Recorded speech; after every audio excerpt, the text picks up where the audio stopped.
Did you know Tokyo's red light districts rake in over $1 billion a year? Or maybe this, ever wondered what really goes down in these neon jungles? Hang tight, we're about to step into the shadows of Japan's wildest nightlife. Welcome back to Japanese Hacks, where we uncover the secrets of Japan's coolest corners. Today, we're headed to Kabukicho, Tokyo's most notorious red light district, smack in the heart of Shinjuku, known as the Sleepless Town. Many hostesses and host clubs promised adult entertainment at a high price.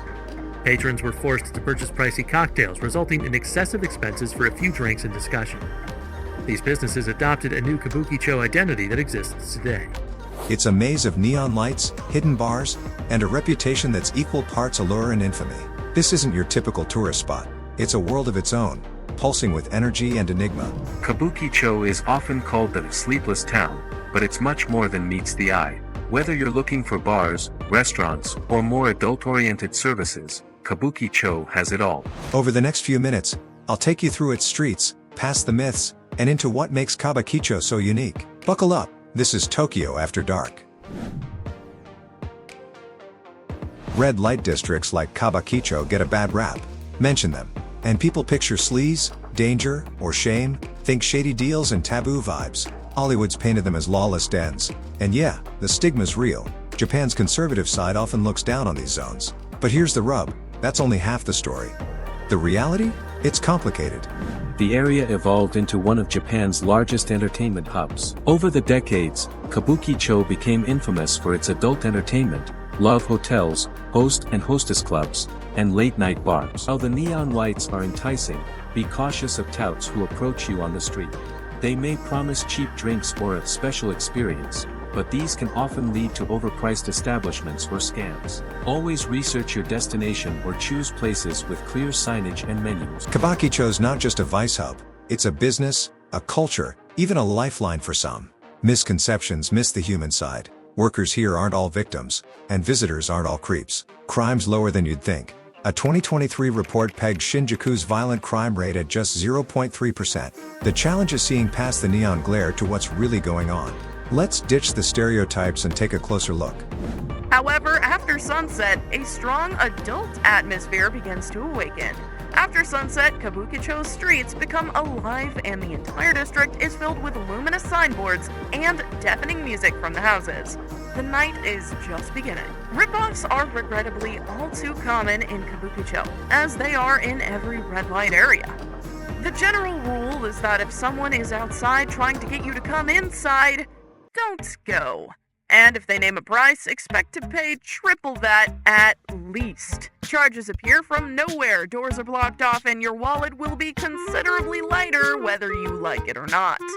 This bait-and-switch tactic is used by organized crime clubs, however, are becoming less common. 160 minutes one shot, 90 and 120 minutes limited shot. So we just have to observe these manners. There's no request for full service, meaning no food service. Physical verbal abuse, attempts to obtain personal information, photography, video recording without permission. And these are the prices: 60 minutes, 90 minutes, and 120 minutes. Extension of 30 minutes for 10,000 yen. And love hotel to be paid separately to love hotel. Do you have any particular girl in mind? So we have mine, Ruby. They are both top girls, very popular, very sweet, and they are both pure Japanese. Ruby speaks English, Mai speaks Japanese only.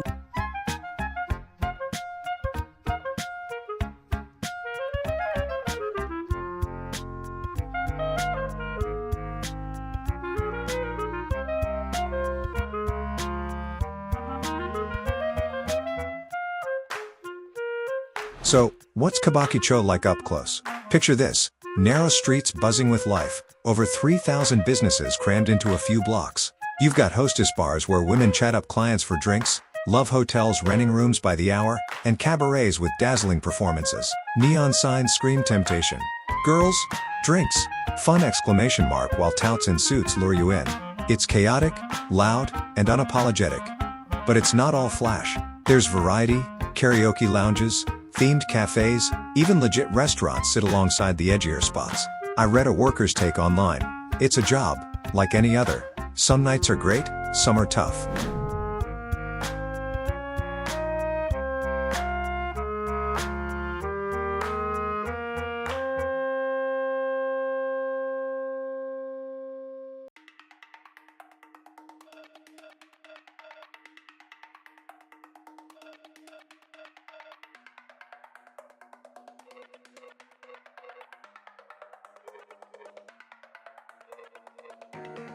Locals call it a playground for salarymen blowing off steam after 9 to 5s. Another voice, a bar owner, said, "We're entertainers, not criminals." It's a microcosm, gritty, glamorous, and totally Japanese, shaped by a culture that craves escape but keeps it orderly. This isn't chaos, it's controlled chaos.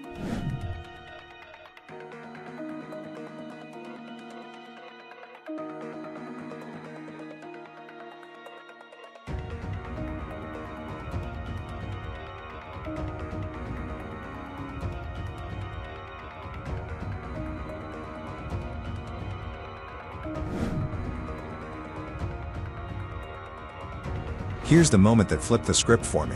Late in Kabukicho, I stumbled across a story. A hostess named Mickey, 25, shared it anonymously online.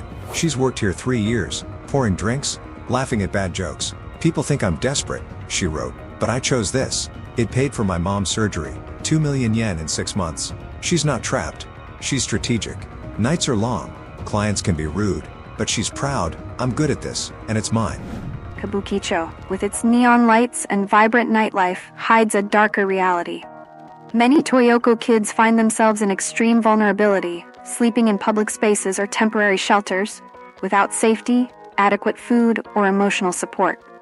The marginalization of these children and youth leads them to be seen as delinquents by society, when in reality, they are victims of a system that has failed to protect them. The Japanese authorities' response has unfortunately been superficial.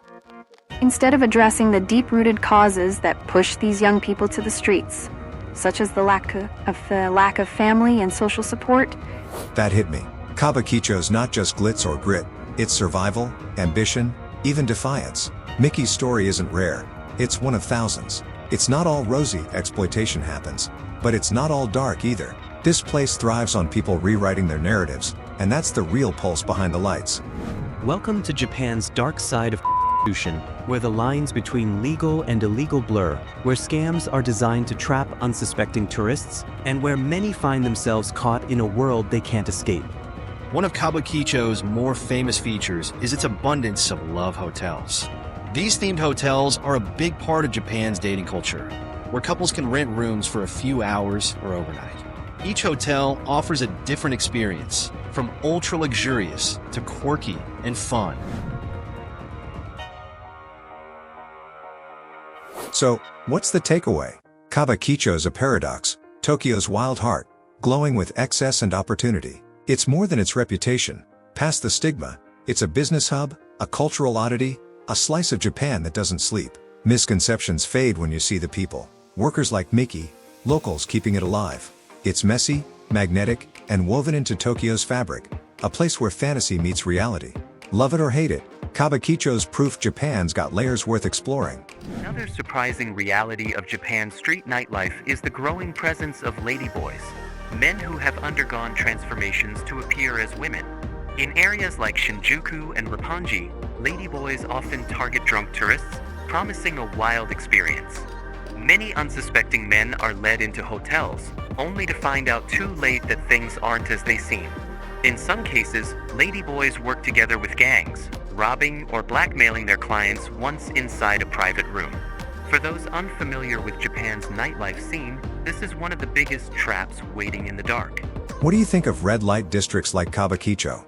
Drop your thoughts in the comments, I'm all ears. If you enjoyed this trip, check out my next video on Tokyo's hidden gems, linked below. Hit subscribe, and let's keep hacking Japan's mysteries together.